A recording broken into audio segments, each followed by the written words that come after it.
a former Los Angeles police narcotics detective, and I work South Central Los Angeles, and I will tell you, Director Deutsch, emphatically and Can you speak further into the mic, sir? These mics don't seem to be... I will tell you, Director Deutsch, as a former Los Angeles police narcotics detective, that the agency has dealt drugs throughout this country for a long time.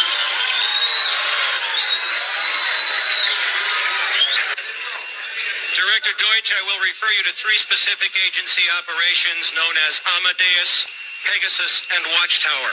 I have Watchtower documents heavily redacted by the agency. I was personally exposed to CIA operations and recruited by CIA personnel who attempted to recruit me in the late 70s to become involved in protecting agency drug operations in this country. I have been trying to get this out for 18 years, and I have the evidence. My question for you is very specific, sir.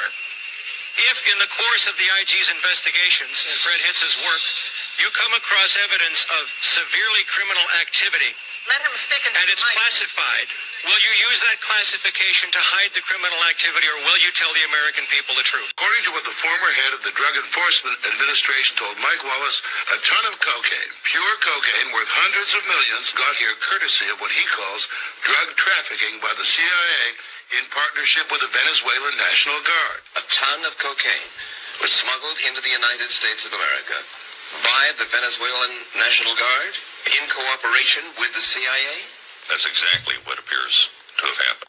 Until last month, Judge Robert Bonner was the head of the Drug Enforcement Administration, the DEA. If this has not been approved by DEA or an appropriate law enforcement authority in the United States, then it's illegal. It's called drug trafficking. It's called drug smuggling. So what you're saying, in effect, is the CIA broke the law? I don't think there's any other way you can rationalize around it, assuming, as I think we can, that there was some knowledge on the part of CIA, at least some participation in approving or condoning this to be done. The CIA, with Venezuela's Guardia Nacional, or National Guard, set up an undercover operation, a drug smuggling operation in Venezuela that could handle the transshipment of the Colombian cartel's cocaine on its way to market. Well, the CIA National Guard undercover operation quickly accumulated this cocaine, over 1.5 tons, that was smuggled from Colombia into Venezuela inside these trucks, and then was stored here at the CIA-financed Counter-Narcotics Intelligence Center in Caracas. Mr. Chairman and members of the committee, I'm here today to testify about the failure of the Central Intelligence Agency to conduct a serious and thorough investigation into the allegations of CIA involvement in cocaine trafficking to fund its Contra-war activities. Unfortunately, my fear that the CIA would be unable to investigate itself has been confirmed with this report. The Inspector General's report lacks credibility. It is fraught with contradictions and illogical conclusions. In a September 3rd, 1996 memo, then CIA Director John Deutsch laid out the framework for this investigation. In his instructions to CIA Inspector General Frederick P. Hitz, Director Deutsch stated, "I have no reason to believe that there's any substance to the allegations published in the Mercury News." Despite his premature conclusion, a serious, substantial, and credible investigation and interview process would have proven him wrong. If the CIA director's premature conclusion was meant to direct the final outcome, he has succeeded. This report's sweeping denial of the CIA's knowledge of drug trafficking related to the Contras defies the evidence and the logic that the CIA should have known. From the days of the CIA's first response to the allegations raised in the Dark Alliance series, many skeptics believe that the CIA could never produce a credible or truthful review of wrongdoings by its own agency. These skeptics could point, if they'd like, to this Sunday's Los Angeles Times to confirm their fears. The Times reported, in another case, that after 37 years, the CIA finally admitted publicly the most profound deception imaginable on an American family. Thomas Pete Ray and his top-secret squadron of National Guard bombers were shot down during a CIA bombing mission in the Bay of Pigs debacle. For 37 years, the CIA denied that Mr. Ray and his squadron even existed, much less were shot down by Cuban troops in 1961. Only this month, with a document obtained by Freedom of Information Act request by the National Security Archives did the CIA finally admit the truth 37 years later. My deep concern about the allegations raised in the Dark Alliance series that my government could have in any way been involved in or had knowledge of drug trafficking has caused me to spend much of my own time and resources to find out more about these allegations. After reading the Dark Alliance series, I interviewed Gary Webb, the writer of the series. And by the way, Mr. Chairman and members, Mr. Gary Webb is here today. He's sitting right here in this seat, and I invited him to come.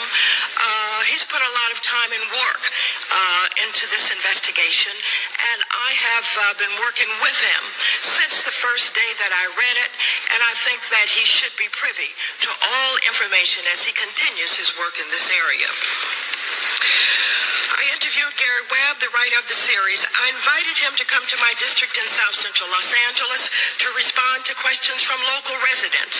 My community encouraged my investigation and supported me in my efforts to delve deeper into these allegations. I personally interviewed a number of key figures in the Dark Alliance series. I first met with and interviewed Mr. Alan Finster, who was the attorney for Ricky Ross. Then I drove to San Diego to the Metropolitan Detention Center, where I interviewed Mr. Ricky Ross, the young man who was trafficking in drugs in South Central Los Angeles that were being sold to him by Mr. Norman Meneses and Mr. Danilo Blandone. He was being held in the Metropolitan Detention Center facility on drug charges. I also then drove to a restaurant in the Valley where I met with Mr. Celerino Castillo, the DEA agent who had investigated the drug trafficking operation at Ilopango Airfield in El Salvador. Castillo had documented that the CIA directed this drug trafficking operation out of two hangars using Contra Supply Network as a route for shipping drugs into the United States. I then interviewed former LAPD officer Mike Rupert, who states he was forced to leave the LAPD after he uncovered a connection between the CIA and narcotic trafficking operations in California and Louisiana. Mr. Rupert also was interviewed by the CIA for its report. I met and had numerous telephone conversations with Mr. Jerry Gazzetta, a detective with the city of Bell and a key member of the multi-agency task force working with the Los Angeles Sheriff's Department investigating the Blandone narcotics operation. Gazzetta was a level 1 informant whose information was the basis of the affidavit of LA Sheriff Tom Garton that resulted in the October 1986 raid of the Blandone operation's 14 sites in Southern California. I visited the records division of the Los Angeles Sheriff's Department and uncovered the sheriff's reports regarding the October 1986 drug bust. I was the first to obtain the copies of the documentation regarding the raids. They had said prior to that time that they did not exist, they could not be found, and I literally went in and by accident was able to access these documents, and they quickly tried to retrieve them from me, and of course I refused to leave until I had copies of what should have been public documents. On January 3rd, 1997, using my own personal funds, I flew to Nicaragua to meet with Enrique Miranda H.I.M, a former Sandinista official and drug partner of Norman Meneses, a central figure in the allegations in the Dark Alliance series. I was contacted by someone who had information about the Colombian cartels and their connection to Norman Meneses. When I arrived in Nicaragua, I was taken to the prison in the town of Grenada by State Department representatives where I met with Miranda himself. Mr. Miranda told me some of the information that he gave to the CIA in this investigation, which is reported on pages 54 and 55 of the IG's report. Mr. Miranda currently is in prison after being convicted for smuggling 764 kilos of cocaine with his partner Norman Meneses. Meneses told Miranda in detail that Meneses worked for the Contras and that his drug trafficking operation had the support of the CIA.